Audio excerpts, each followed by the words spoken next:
Hey guys, Karan from MobiScrub here, and we've got a fresh new series from Samsung, the Galaxy M series. And it's come out with two variants this time, the M10 and the M20. The one I have is the M20, and let's get right into the unboxing. The M series is going to fall in the entry level to upper entry level smartphones and in the price range of about 7,000 to 12,000 rupees. But of course, we'll have to wait for the final price at the launch. It will be in the description below. Now quickly opening up the box, and that's the phone right there, the Galaxy M20. And I have to say, it actually feels pretty solid and robust, and that's the first impressions. Of course, we're gonna go into more details along with this video ahead. Next is a fast charger, the Type-C fast charger. That's great. Again, Samsung's doing a great job bringing these into its upper entry-level smartphones. And of course, you get a Type-C cable, data syncing and charging cable with it. And the last piece is just ejection pin and no earphones, and that's alright. I think most people do have their own high-end earphones that they like to use with their phones, and this way Samsung is able to reduce costs and you're able to get the same smartphone at a much better price. Now of course the final price is going to be in the description below, but looking at the box it says 13,000. So let's say that it sells for about 11,000 rupees give or take. I think it's a pretty good looking phone for that price with an impressive build and hopefully good performance, and we'll test that out in the video ahead. And guys, before we move on with the review, it'll be great if you could support my channel by liking this video, subscribing to my channel and hitting that bell icon so you never miss a video from me. So it's supposed to come out in two colors, charcoal black and the denim blue. Love the denim blue color at the back. It's basically all plastic, but you wouldn't really realize it too much, and sure, it's going to attract quite a few fingerprints and dust, but so does the glass back, so there's nothing really to complain about. It's just that glass looks a little bit more premium than plastic, but that's that. At the back you get a dual camera setup with single LED flash, and we'll talk more about the camera quality, some sample pictures as well, and I'll make all of that available for download. And then right next to that you've got the fingerprint sensor, which is placed at a very appropriate spot and a very natural place to place your finger and unlock the screen comfortably. The front, however, has a bigger improvement. You now get an Infinity V display. The display is a lot more bezel-less and you do get a teardrop notch. That way you get a screen-to-body ratio of over 90%. And you'll also see that the glass is slightly raised above the actual display. Very similar to the 2.5D glass that Samsung's used in the past, but this one's a little bit more prominent and you'll feel it even more when you hold it.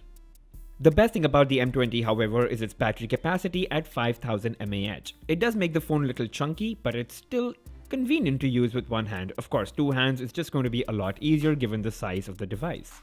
You get a Type-C port at the bottom and fast charging, which would be much needed to charge this mammoth of a battery, so that's really good. And it's a dual SIM device, so it supports dual VoLTE and it has a micro SD card slot as well, so you can expand storage whenever you want. Okay, moving on, the M20 runs Android 8.1 Oreo with Samsung Experience version 9.5. It's a little bit upsetting to see that the new phones are not coming with Android 9 and the new Samsung One UI. But this one does have some improvements over the previous generation of Samsung Experience version 9, and I'll talk all about that in this video so you'll know what all is there in this device. But the good news is the Galaxy M10 and M20 both are scheduled to receive their Android Pie updates sometime in August 2019, so sit back and hold tight.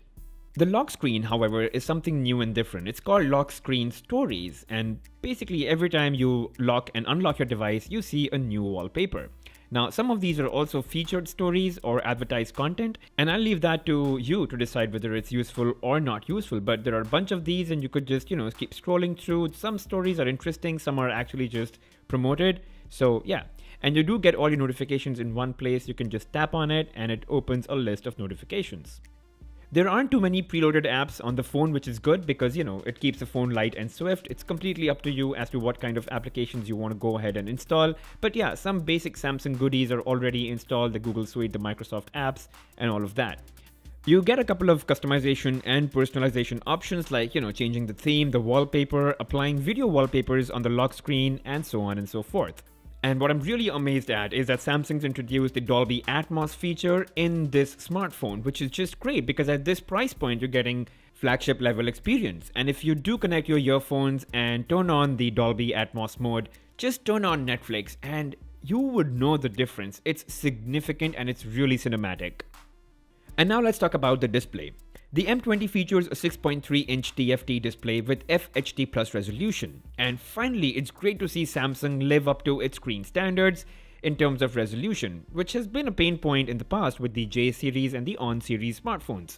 The screen is TFT, but it's certainly very bright and colorful. Of course, you get a notch at the top now, and that just increases the screen to body ratio, so you've got more screen real estate, and that just makes the display much more immersive and bezel-less. So yeah, the display is big, it's colorful and sharp. So obviously watching videos and playing games is going to be super fun, super immersive, and you're just going to love it. And while I'll talk about gaming more when I'm talking about the performance of the phone, but just from a display standpoint, I'm playing the Asphalt 9 over here. The colors look great, and this game is playing in absolute HD quality. It's just amazing. Oh, and the screen is super bright, so even if you're outdoors in bright sunlight, absolutely no issues with the M20. And in addition to the personalization options I talked about, there's ultra data saving mode, there is advanced settings like multi-window, direct call, smart alert, chat over video, and so on. And one of my favorite features that they've introduced with the Experience version 9.5 is full screen navigation gestures.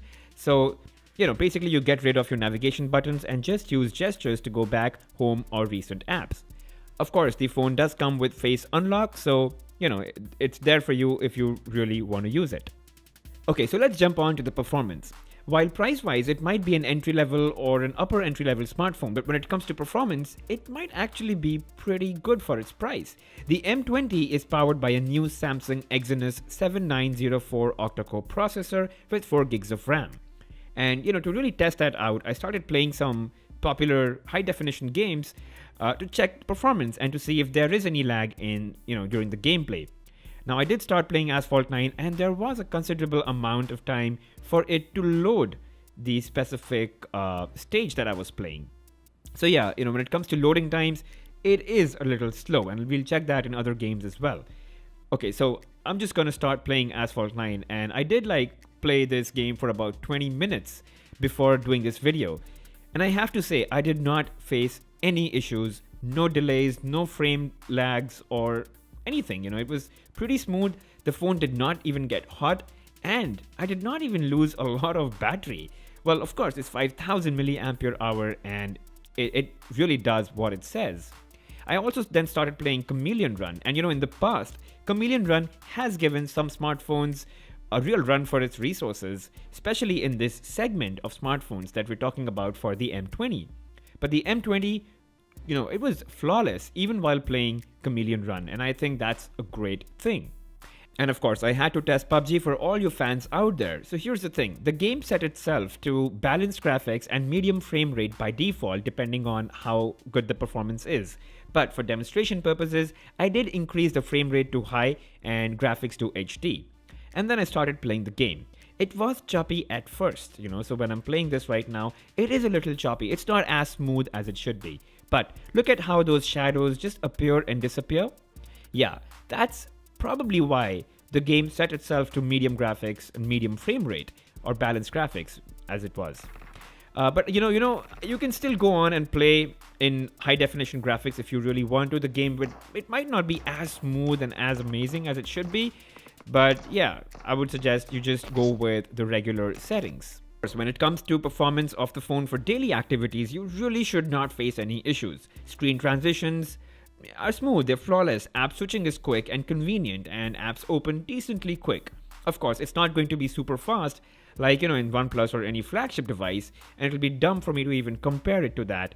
But yeah, for an entry-level or upper entry-level smartphone, I think it's a pretty good performer. And now let's talk about the camera. You get a dual camera setup with the main lens being a 13 megapixel shooter and the secondary lens being an ultra wide lens with a 120-degree field of view.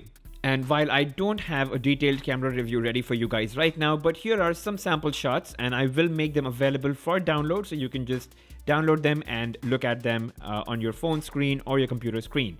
But overall, I think for its price point, the camera was quite nice. The day shots came out really well, and I did take it out one night as well for some low light photography, and I think it did a decent job. You don't expect this to be something like Galaxy Note 9 or the iPhone, so it still did a pretty good job, I think. And yeah, back at the interface, there's this icon that takes you into the ultra wide mode. So you can keep switching between ultra wide and the normal mode. The difference being, this is a picture that I took in normal mode, and with ultra wide mode, it just captures more field of view. So you're just able to gather more content in the same frame. And let me also quickly talk about the camera software. It's pretty similar to any other Samsung phone that you might have purchased in the past. You've got all your modes on the top. You can, very easily switch between them. You've got live focus, the portrait shot. You've got beauty mode, and then some settings at the bottom. Now within beauty mode, if you go into that, you would see that you can, manipulate skin tones, face, and eyes. I think they used to have nose as well. Under settings, you get the option to choose the resolution of the picture you take and the video. It does offer full HD video recording, but at 30 frames per second. There is competition giving 4K video as well, but that doesn't really matter. Front camera, again, you can change the resolution, the video resolution, which again, it supports full HD. So that's great for, video calls on Skype and WhatsApp. And you can edit your camera mode, so you can decide which ones to have up front, and you can edit their order as well. So depending on what you use the most, you can have that come up. And yeah, as I was saying, the phone does not let you shoot full HD or 4K videos at 60 frames per second, which means you do not get super smooth videos. You pretty much get 30 FPS videos. And lastly, the battery. The 5000 mAh battery is probably the most amazing feature of the M20. It is the much needed upgrade in the world of smartphones, and more battery life just means you can do much more on your phone without being tied down with a charger. The M20 battery life is crazy awesome, and you could easily go for a day and a half straight if you have medium usage. And even if you have high usage, it would easily last you the entire day, right from disconnecting in the morning from your charger all the way up to midnight. So yeah, go crazy. Overall, if my predictions for the cost of the M20 is right, it is going to be one of the most value for money choice that you can make in this price segment. The other choices in this price range are the Realme 2, the Asus Zenfone Max M1 Pro, and the Honor 9N. But given Samsung's credibility and quality and trust, Samsung can definitely, ask its users for a small premium, and that's how it goes.